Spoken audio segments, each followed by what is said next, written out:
Yo, yo, yo, check it out. This is DJ Vadim shouting out Splash Mag. Number 1, Eins in Deutschland. DJ Vadim, hi, nice to meet you.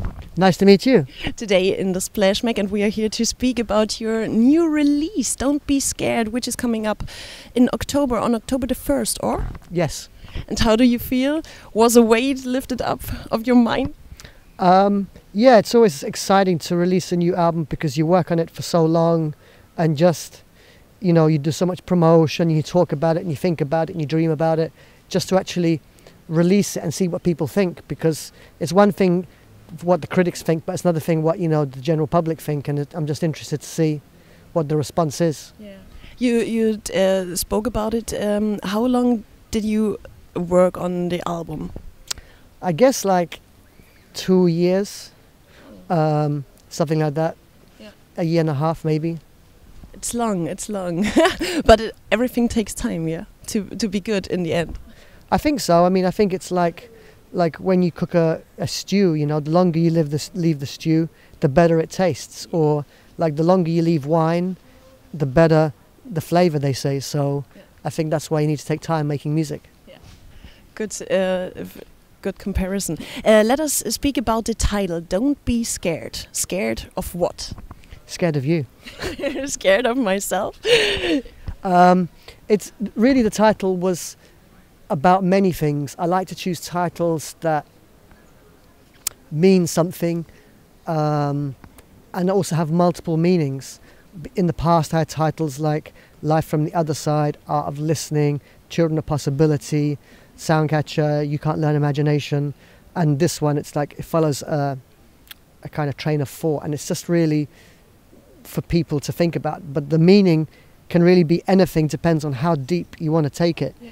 If you just want to be like, okay, whatever, it's about being creative and not being scared about being creative and being yourself. Yes. But it's also about the fact that we're living in a time right now where if you watch television or read the news, there's a lot of scary stuff, like in the sense of like, oh, Al-Qaeda are trying to blow us up, and then you have bird flu, and then you have economic crisis and the Greek crisis and Italians and Spanish crisis, and then you have food crisis with poisoning in this, that and the other, and, you know, food shortages and climatic change, and there's, you know, war and disease and this, that and the other. There's so many things, and I really don't understand how people can live, because the shit's scary, but it's so overhyped. But I think the people believe in it so much, and we give so much power to the government to deal with it. But in a sense, they're scaring us so that we can give them power. Yeah. But there isn't so much of a danger. Yeah. Do you understand? Yeah. If Al-Qaeda really hated us, there'd be a lot more going on than there is. You know, I'm sure some individuals do, but not like a huge amount of people. You know what I mean? Yeah. So it's about that. It's releasing from the fear. And the other part is like when you're a child, you don't have, as a child, you're not racist, you're not ignorant, you don't have depression, you don't have hate, you don't have these thoughts, stuff like that. Yes, you're open. Yeah, you're open for everything. But as an adult, like I have so many friends who suffer from depression, who have fear of like, oh no, I can't do that, no, I can't go there, no, oh, they're Muslim, I can't, no, I can't go there, I don't want to do that, don't want to do this, I can't eat that, no, I don't want to do this, oh no, I'm depressed, I don't want to do that, I don't feel happy, and I'm like, it's crazy, like what is it with society that makes us like that?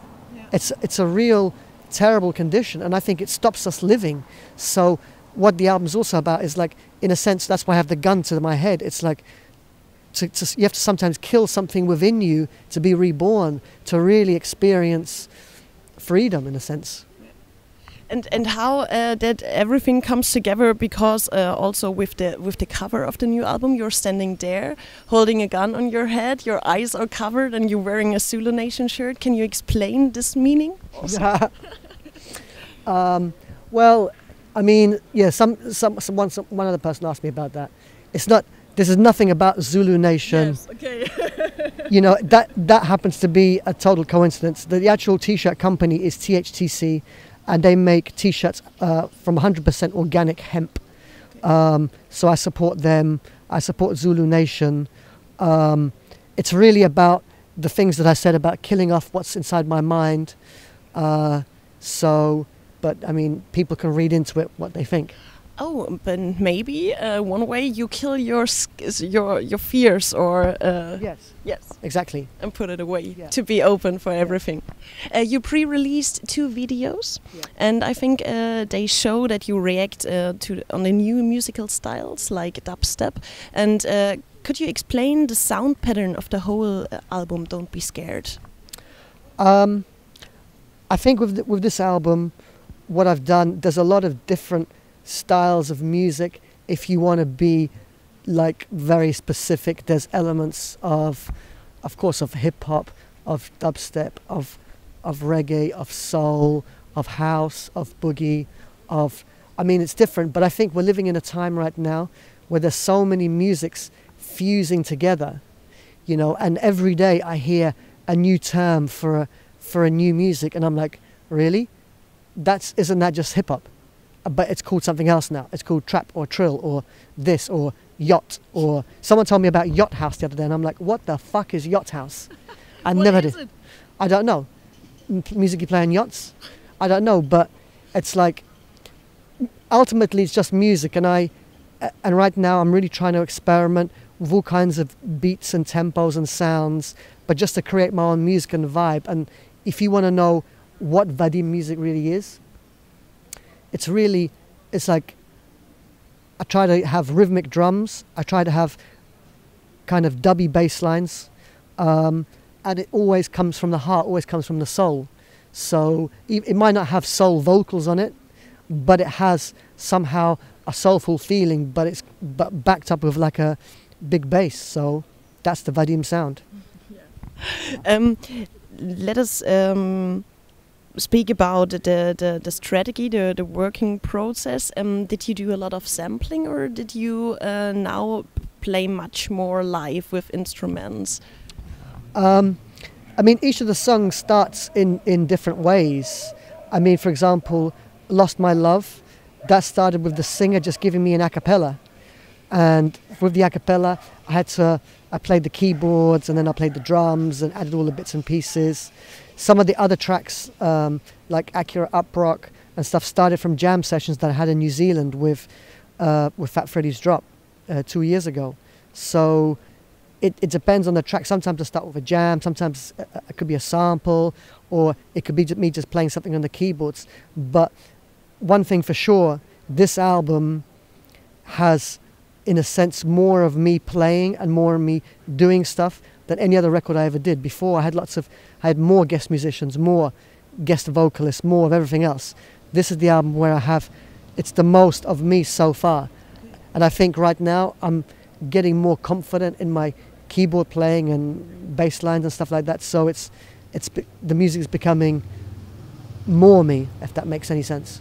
You spoke about Sabira, and you had this project, The Electric, and also the project Oneself. What is there something new coming up, or nothing planned for it?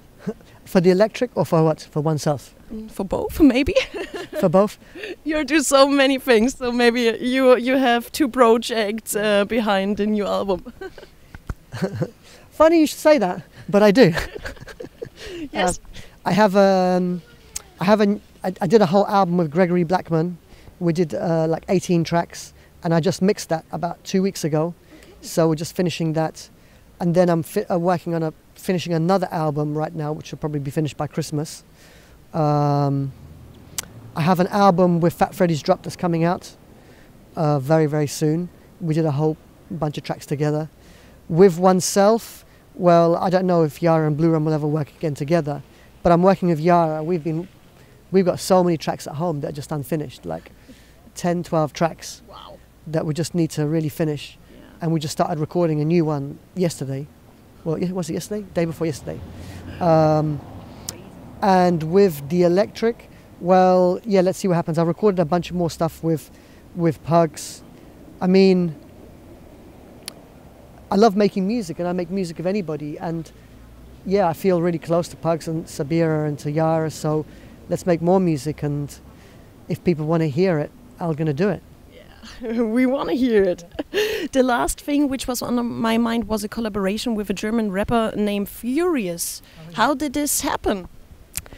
A few years ago, I went to the final of Battle of the Year, and it was in Prague. And I went there to do a show with Yara in the Czech Republic, and Furious was the German winner, and it was the world final. Yeah. And he was there, and we were just chatting. I don't know if he won or not, but we had a really good vibe. He's a really nice guy, and he was just freestyling over some beats, and I'm like, yeah, let's do some tracks. He goes, send me some beats. I sent him some beats. I sent him like 15 beats, and he wrote to every single one. I was like, wow. And he's like, let's do an album. I go, cool, let's do it. And really, people ask me, well, how do you work out who to collaborate with? The most important thing to make a collaboration is having a good vibration of someone. Because if you can be friends with someone, you can create something together. Because really, when you make music, it's like making a baby. And you don't make a baby with anybody, you know what I mean? You get into a relationship with someone, to have that. And so to make music is the same thing. I can't just go and make music with this person or that person if I don't have a vibe. Yeah. They might be an arsehole. And for me, making music is it's a very special thing, like making love, You just don't want to do it with this, that, and the other, because it's just not going to feel right when you make it. And it's going to come out bad, and then you're going to have this child, and they don't like it, you don't like it, you feel bad, they feel bad, and you just wasted a whole lot of time. Yeah.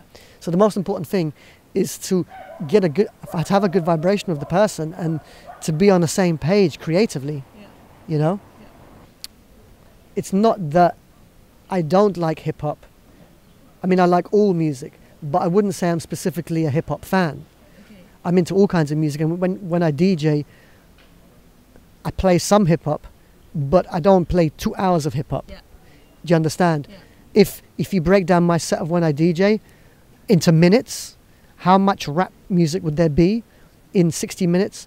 Well, maybe 10 minutes. So 1/6 or 1/5, or so 20% of me is hip hop, and the rest is something else. But it's music, and I just feel that some of what's happening now with this kind of arena rap, I'm not really feeling it. It's just not where the vibe was, where I came from, what my understanding was, and it's something else. But there's also these new kids coming as well, who are bringing back this kind of new flavor, and it's kind of creative, and it's fun, and that's what made me like hip hop in the first place. So, that's really interesting too, to see where that goes. You are living half time in Berlin and half time in New York, isn't it? Well, actually, I live most of my time in London. I do have an apartment right over there. Yeah. But I don't spend so much time here. Ah, okay. But that's what I want to ask you in the end. Are you able to speak, or do you know some German words which you can tell us? You know what? It's like I have an apartment here because it's cheap, blah, blah, blah. But this might be the first time I've been here this year. Yeah, the first time. To Berlin. I was in Hamburg, so my German is ein bisschen scheiße.